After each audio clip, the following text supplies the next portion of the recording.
All right, so as I mentioned at the beginning, we are going to be moving into Judges chapter 2 today. So if you've been with us last couple weeks, we've just started into the book of Judges. We talked a little bit about the history, about what was going into it, who they thought wrote it, right? Because there's nothing in it that says this is an account from so-and-so writing the accounts of the time of the judges.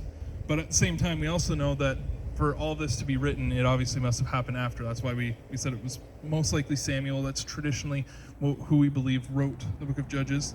And we also talked about how the book of Judges starts off really strong and good and immediately goes downhill after the first half of the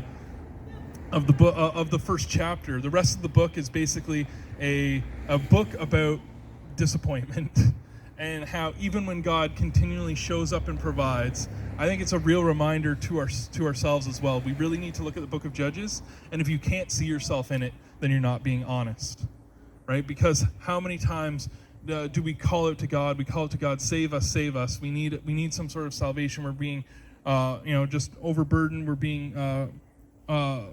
pressed down or whatever, and then we end up just going right back to the evil things that we were doing right after we've been liberated. This happens time and time again. And here we are, we're about to see it again. That's what we noticed at the end of chapter 1. It was just failure after failure, disobedience after disobedience, as the second generation, the first generation born in the promised land, began to move away from the promises of God. And here we are in chapter 2 where it says this: the angel of the Lord went up from Gilgal to Bochim and said, I brought you up out of Egypt and led you into the land I swore to give your ancestors. I said, I will never break my covenant with you, and you shall not make a covenant with the people of this land, but you shall break down their altars, yet you have disobeyed me. Why have you done this? And I have also said, I will not drive them out before you. They will become traps for you, and their gods will become snares to you. Interesting. So first off, the first thing right off the bat, it says that an angel of the Lord, and sometimes I feel like for most people, if you've been in the church for some time, you know when it says the angel of the Lord, it's typically in what they call in a typology, they figure this is a representation, this is probably Jesus, right? I'm not sure if you've never heard that before, but if you haven't, this is a common reading of this, that this is, in fact, Christ who came and was speaking. Obviously, it's not incarnated Christ. That hasn't happened yet. But but it also makes sense given what he says, right? He says, I was the one that brought you out. Well, we know that it was God that brought them out of Egypt, and we know it wasn't just some angel. So it makes sense that what we're reading here, this is Jesus showing up and saying, look what I did for you. How have you guys forgotten already? It hasn't even been, what has it been? It's only been, maybe 45, 50 years at this point? There hasn't been that much time. And in fact, they had to renew the covenant before they went into the promised land, and that was only 5 to 10 years prior to this point here where they have moved away from God. He promised them that he will never break his covenant with them, and I believe that that's true. 100%. I believe that God still holds that covenant with those people to this day. I think that when God says, I will be with you forever, that is as good as it gets, and you can take that to the bank.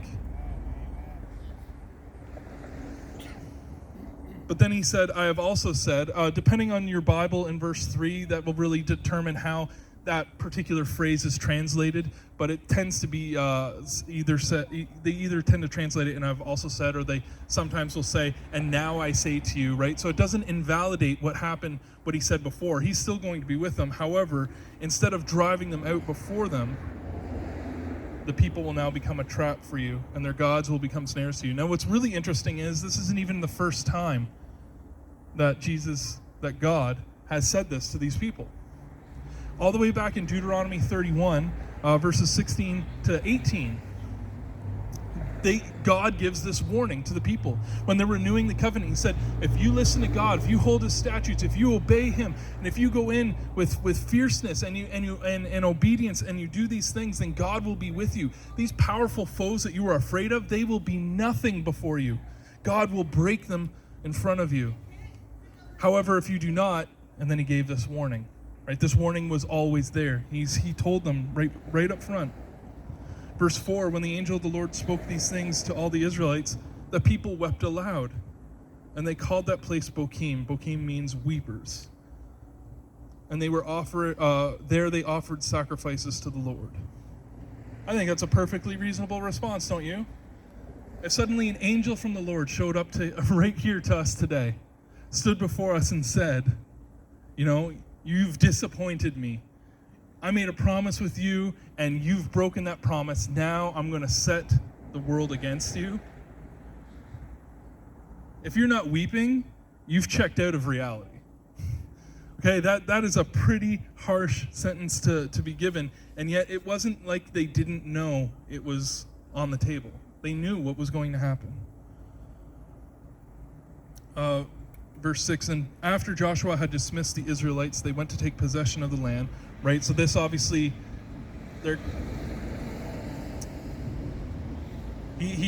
this isn't necessarily in chronological order. It's not like this happened, they wept aloud, and then Joshua dismissed them, because we know Joshua's already dead by the time this happens. But he's kind of breaking down the history, that after he dismissed the Israelites, they went to take possession of the land, each to their own inheritance, right? We read about this in chapter 1. And the people served the Lord throughout their lifetime. So this would have been that first generation, right? The one that watched what their parents had done had fallen apart, right? Their parents were the ones that got brought up out of Egypt. They were brought up to the edge of the promised land, and then for whatever reason, they forgot what happened just weeks before with all the plagues of Egypt, and went, oh, surely our God isn't powerful enough to deliver us into this land.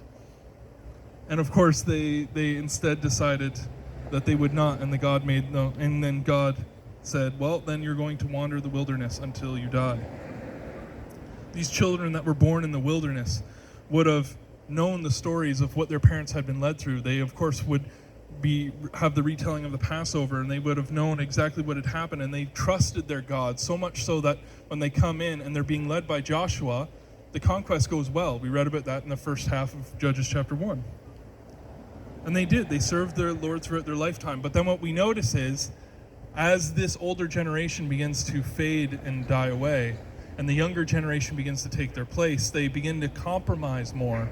They begin to bend the rules to their will. They begin to forget what it was that they had promised how they would live.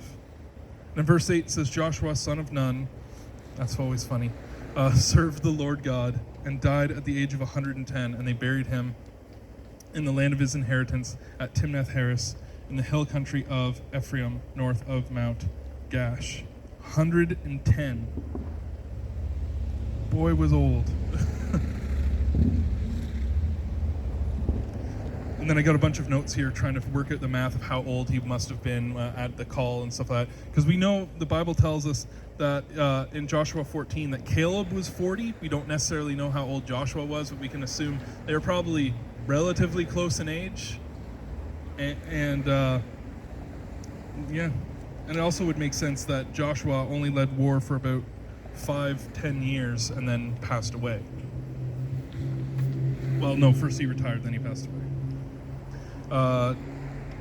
Verse 10, sorry. After a whole generation had been gathered to their ancestors, right? So they had all passed away. Another generation grew up who knew neither the Lord nor what he had done for Israel. Then the Israelites did evil in the eyes of the Lord and served the Baals. They forsook the Lord, the God of their ancestors, who had brought them out of Egypt. They followed and worshipped various gods of the peoples around them. They aroused the Lord's anger because they forsook him and served Baal and Ashereths. In his anger against Israel, the Lord gave them into the hands of raiders who plundered them. He sold them into the hands of their enemies all around, whom they were no longer able to resist. Whenever Israel went out to fight, the hand of the Lord was against them to defeat them, just as he had sworn to them, and they were in great distress.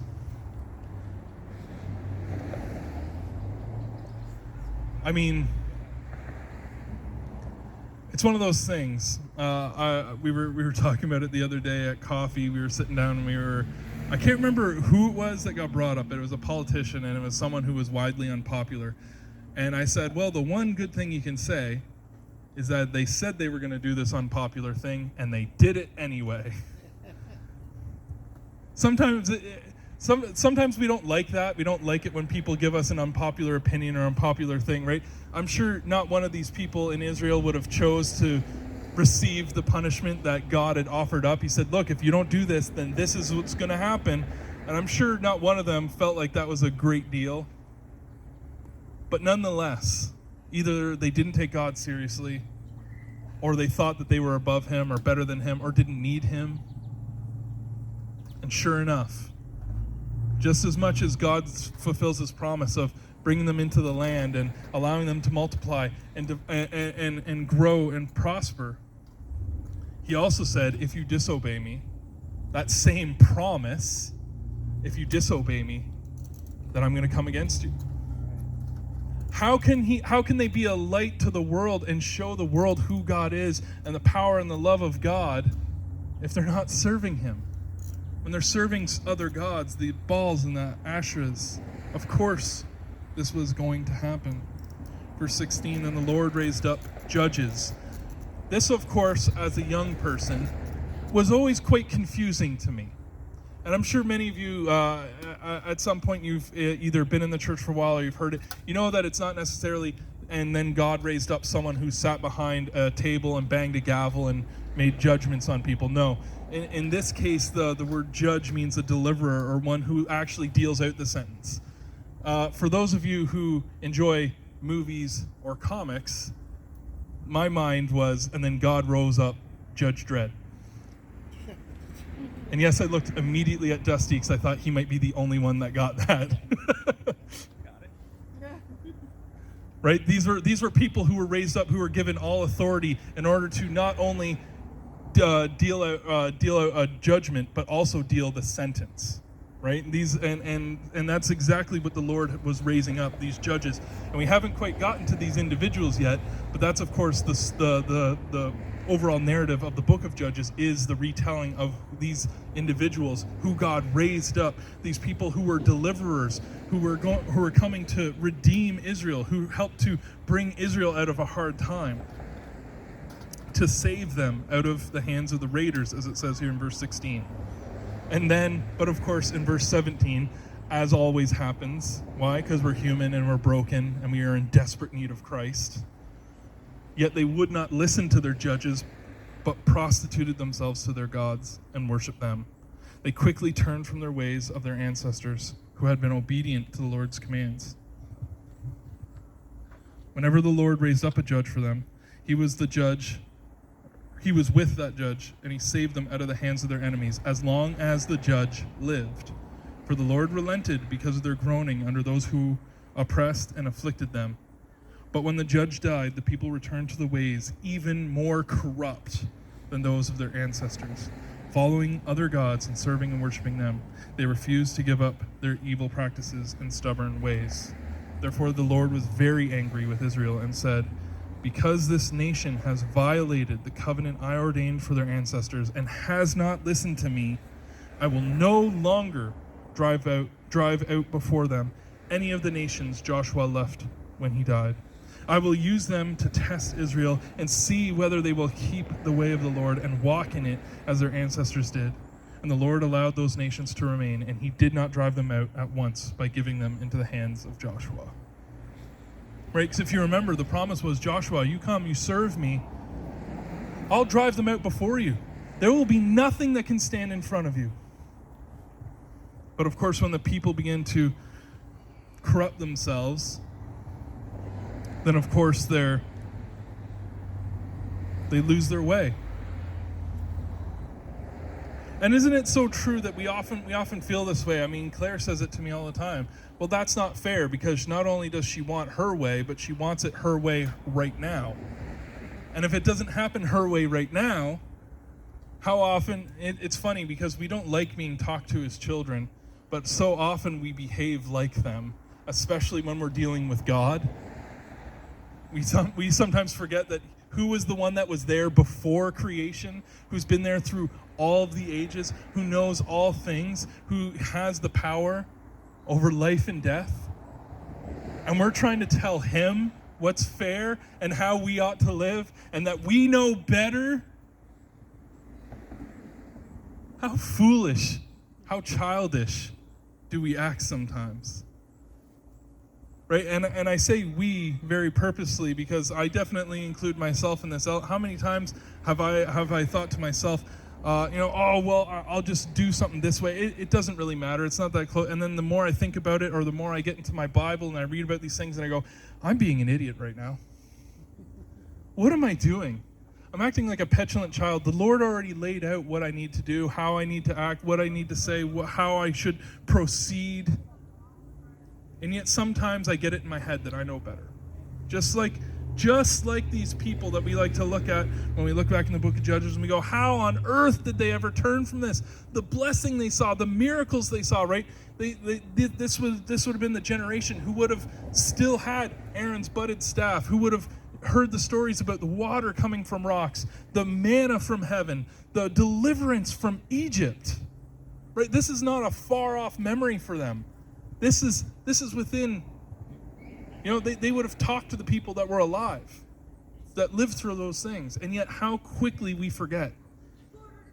I've thought about this a lot too, because we do the same things. We repeat history time and time again, right? What do they say? It doesn't repeat, but it rhymes, right? It's not the same, but it's similar. And I look and it's like, yeah, it's so true, because we can go all the way back here to the book of Judges, thousands and thousands of years ago, and go, wow, we really haven't changed that much, have we? We still think we're better than God. We still think we know better than God.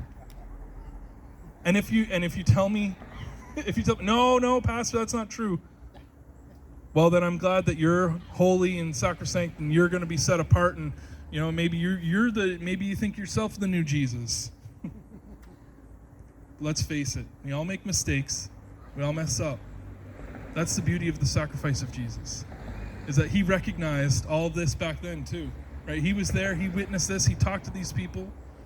He knew that we needed a deliverer. He knew that we needed someone to forgive us because we couldn't do it on our own.